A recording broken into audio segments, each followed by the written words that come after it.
I'm a big believer in putting a piece of modern art over an antique chest or using a contemporary chandelier in a traditional dining room. I definitely do more of a mix.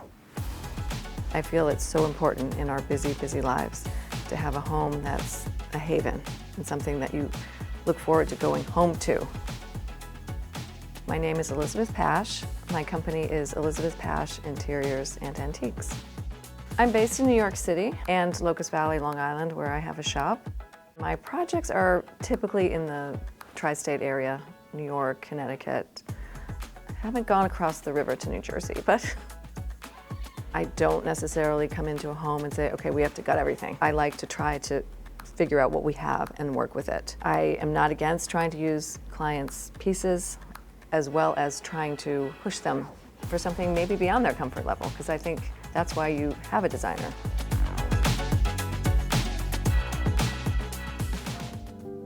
When I first walked in this apartment, I instantly knew it had good bones. You just walk in the foyer and I thought, okay, yes, I can do this. The people who live in this beautiful apartment have a love of mixing old and new. Ideas for the space, after conversations with them, led me to propose things that had color, comfort, and that incorporated some of their pieces that they've had for years into the new design. Every room should have one piece of something that has patina, otherwise the place has no soul, in my opinion. In addition to my shops and my decorating business, I am the president of the Decorators Club, which is an all-female organization in New York. It's more than 100 years old. Our biggest mission actually is to raise money to provide scholarships for high school students in financial need so that they can study interior design. Not just interior design, architecture, landscape architecture, anything under the umbrella of design in one of our 5 partnering design schools here in New York City. Welcome Designer Home Tours. Come on in. This is an apartment that I worked on the Upper East Side of New York. And the second I walked in and saw this foyer, I knew that this could be something special. It had such great bones. This foyer is spectacular. Adds a touch of drama right when you walk in. I kind of from the get-go knew I wanted to wallpaper it in this grass cloth, not only to add some texture and soften it a bit, but to create its own little environment. So this is the entryway, which could also be used for a dinner party. It's so big. I knew I wanted something not too serious for the light fixtures. They're a little bit of whimsy and they're open and airy, and I love that they're round because there's so many right angles in this space. And this is my favorite piece, really, this console that I found at a vintage dealer. I had to do a good bit of convincing to my client. She was looking at this and then a new reproduction in a showroom. And I really pushed her. I said, this is what people are gonna see right when they walk in. You have 2 minutes to make a first impression, and this is it. And she agreed with me and she went with it, and she's never looked back. My clients had some really interesting pieces of art that we wanted to incorporate, and this sculpture is one of them. I wanted your eye to go to the piece and not to the stand. So we found this lucite stand, which kind of disappears, which is great. I love it. This is the living room in my client's apartment. When she moved into the space, the walls had this Venetian plaster finish, and my client thought she wanted to get rid of it, and I said, not so fast. This is the result of hours and hours of work, and the color was neutral. We had to touch it up a little bit. There were some nicks here and there. I love the depth of the Venetian plaster, and it gave us like a neutral canvas to work with. We were able to add some color and pattern, and it all sort of works together. The piano is a big focal point in this apartment. First of all, you see it right when you walk in the door. My client is a world-class musician who performs all over the world. This was very important, and this had to get some prime real estate, which it did. And I love the fact that we used this very colorful piece of art behind it to kind of offset the black of the piano. I try not to push my inventory on my clients, because it's a fine line, but when I have something that just works, and a case in point are these 2 mirrors that we had in the shop, and they were perfect in so many ways to flank the entrance of the dining room. And I kind of love that they're a little curvy and kind of not all that traditional. and paired with a very traditional chest, they complement each other. And I think it's so important to mix different, not only styles, but times. I mean, you can have a new table in the same room as a very antique chest. Your eye needs variety. If everything is all new and spanking clean, it's gonna be boring. In the same vein, if everything is kind of stodgy old brown furniture, that's a snoozer too. I think the magic happens when you mix the two. This is the dining room, which was a lot of fun to decorate, I have to say. It's square in shape, so I thought it called for a round table. I think a dining room should be a place where there's a little bit of drama. We suggested this Nina Campbell leafy wallpaper with the chocolate brown background. I also thought this made goods chandelier worked really well with the wallpaper. But I didn't want the whole thing to be brown. So I said, maybe we paint the ceiling a different color. It seemed natural to do blue. I love blue and brown together.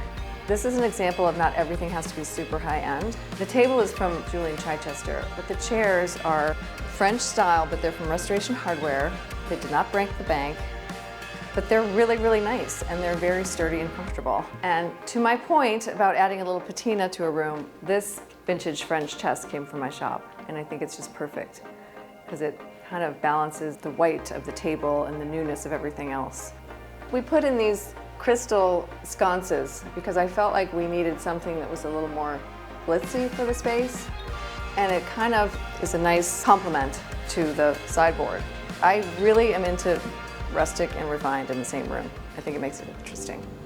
So this is the kitchen, which is fairly good size for a New York City apartment. It's not often that you get space for, a dining table, so that was important. My clients had this table and she really wanted to use it. And we found these chairs from West Elm to pair with that. The rest of it, we just wanted a clean, kind of a timeless kitchen. This kitchen doesn't get a lot of light. It's on the back of the apartment, so we did it all white. We did the walls a soft gray to make the white cabinetry stand out, but the whole vibe was sort of cool and clean and timeless. This is the guest bedroom. Chose this beautiful wallpaper from Nina Campbell as the starting point for the room. And then we worked from there. We did kind of neutral bedding. The rug in here is from Stark, and we wanted to have a little bit of pattern, but not too much. So the scale is good. It doesn't fight with the wallpaper, but it kind of blends in the same color family with some creamy, taupey hues. And I actually love wall-to-wall carpeting in a bedroom. As much as I love the look of pretty wood floors, I just think the wall-to-wall makes a bedroom so inviting. You can go around in your bare feet and not worry about it. This is the den. The point of departure really is the suede on the walls.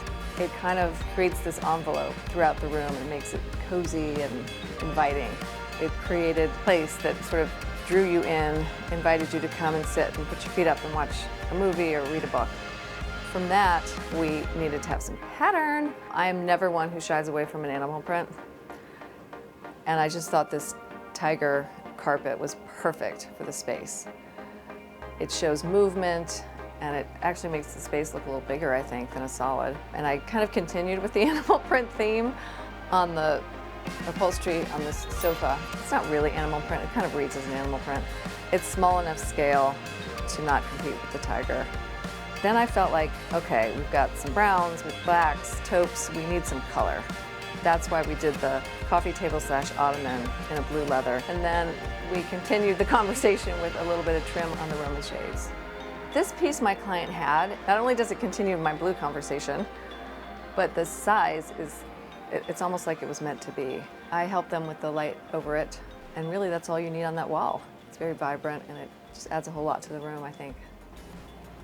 When people come into this room, I want them to feel cozy. I want them to feel like they can put a blanket on and watch a football game or watch a movie or just simply have some quiet reading time.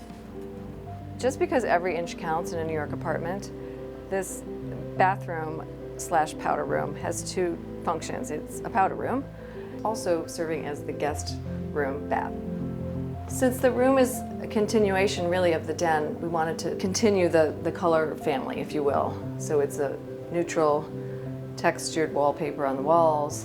It's very kind of tailored. I thought we needed a little pattern, so I did this valance at the top of the window and a really pretty Lisa Fine textile linen, which, you know, adds an element of pretty. Again, everything has several purposes in a New York apartment, and I think this works with both. To me, a primary bedroom should be restful and calm and serene.